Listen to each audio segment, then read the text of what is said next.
हम्पी येथून साधारणतः 10 किलोमीटर अंतरावर कमलापूर ते अनेगुंदी रस्त्यावर एका टेकडीवर माल्यवंत रघुनाथ मंदिर आहे।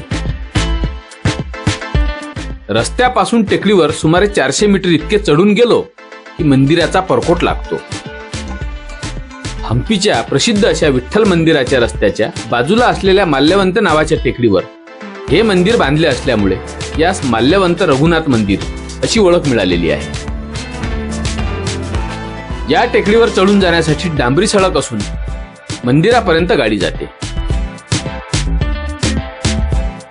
वर चढून गेलो की समोर दक्षिणेकडील बाजू दिसते।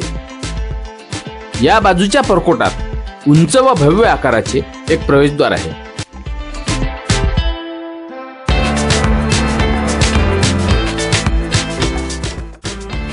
हे प्रवेशद्वार शिकस्त झाले असल्यामुळे सध्या ते वापरात नाही। मंदिराचा संपूर्ण परिसर परकोटाने वेढलेला असून पूर्वेकडील बाजूने मंदिर परिसरात प्रवेश करता येतो। या परकोटात 4 बाजूला प्रवेशद्वारे असून त्यातील पूर्व व दक्षिण दिशेची प्रवेशद्वारे फक्त भव्य आकाराची आहेत। इतर 2 बाजूला मात्र लहान आकाराचे दरवाजे आहेत।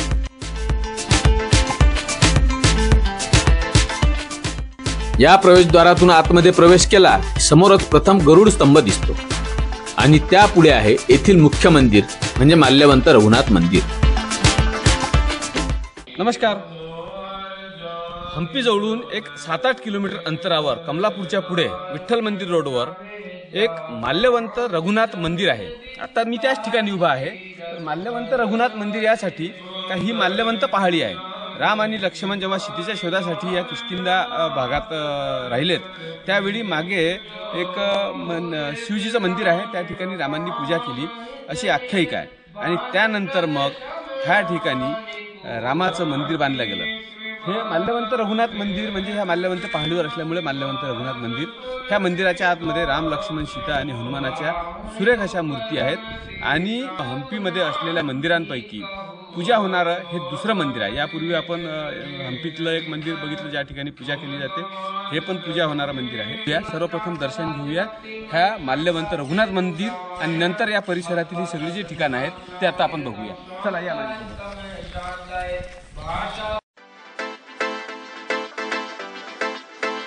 या मुख्य मंदिराच्या समोर आहे तो भव्य असा सभामंडप। या पायऱ्या चढून सभामंडपात गेलो की येथील उभ्या आडव्या रेषेत असलेले नक्षीदार खांब आपले लक्ष वेधून घेतात।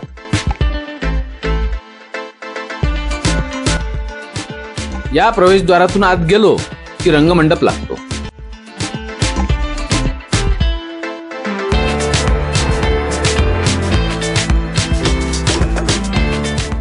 रंगमंडपावर वरती दगडी छत असून पुढे गर्भगृह थोडे दूर अंतरावर आहे।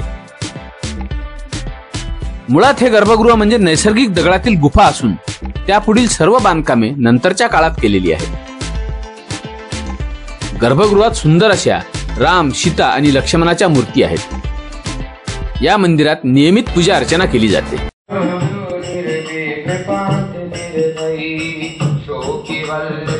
मंदिराच्या सभामंडपातील खांबावर सुंदर अशा मूर्त्या कोरलेल्या असून आम्ही गेलो त्यावेळी या ठिकाणी भजन कीर्तन सुरू होते।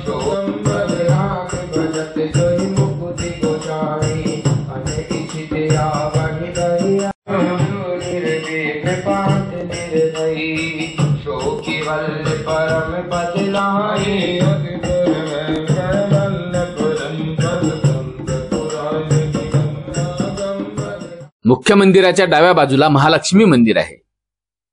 हे मंदिर उंचीवर असून समोरच प्रथम सभामंडप लागतो। पुढील भाग आणखी उंचीवर असून या पायऱ्या चढून गेलो की रंगमंडप लागतो आणि त्या समोर आहे ते म्हणजे गर्भगृह। गर्भगृहात महालक्ष्मीची सुंदर अशी मूर्ती असून या ठिकाणी सुद्धा पूजा केली जाते। आता ह्या मंदिराच्या परिसरात ह्या ठिकाणी दक्षिण द्वाराच्या बाजूला कल्याण मंडप आहे, उत्तर दिशेला महालक्ष्मी मंदिर आहे। मागे परकोट क्रॉस करून आपण जर गेलो परकोटातून छोट्या दरवाजातून तर सनसेट पॉइंट आहे।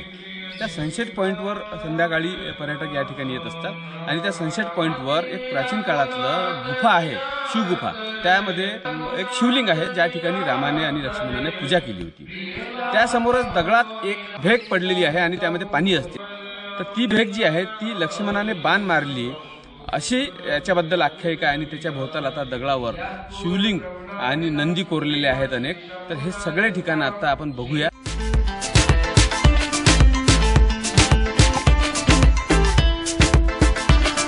दक्षिण प्रवेशद्वाराजवळ कोपऱ्यात कल्याण मंडप आहे. यातील खांबावर राम, सीता, हनुमान अशा विविध मूर्त्या कोरलेल्या आहेत.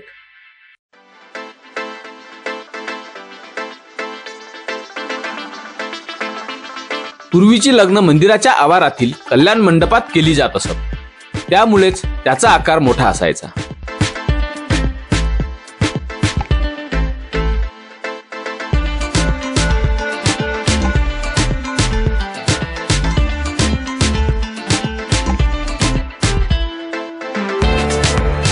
हा मंदिरासमोरील परिसर बघून आम्ही नंतर गेलो ते दक्षिण दिशेकडील सनसेट पॉइंटकडे.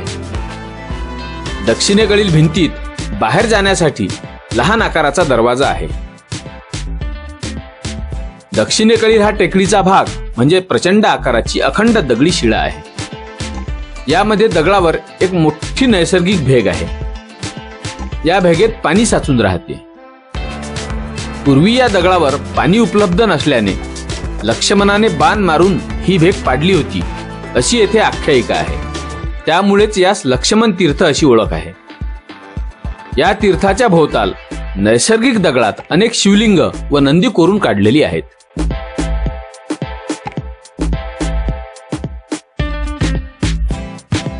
लक्ष्मण तीर्थाच्या बाजूला एक मोठी दगडी शिळा असून त्यामध्ये पण एक गुफा आहे.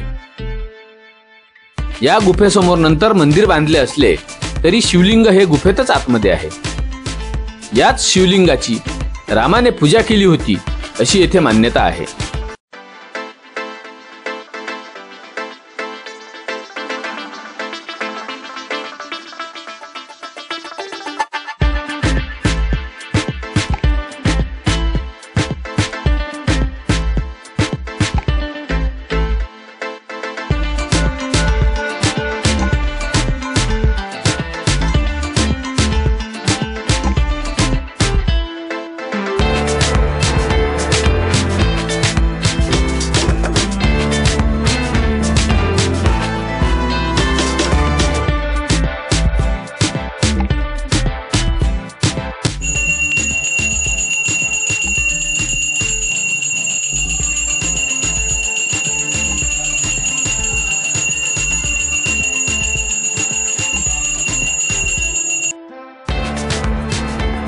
या मंदिराच्या व दगडी शिळेच्या मागे गेलो की सनसेट पॉइंट आहे.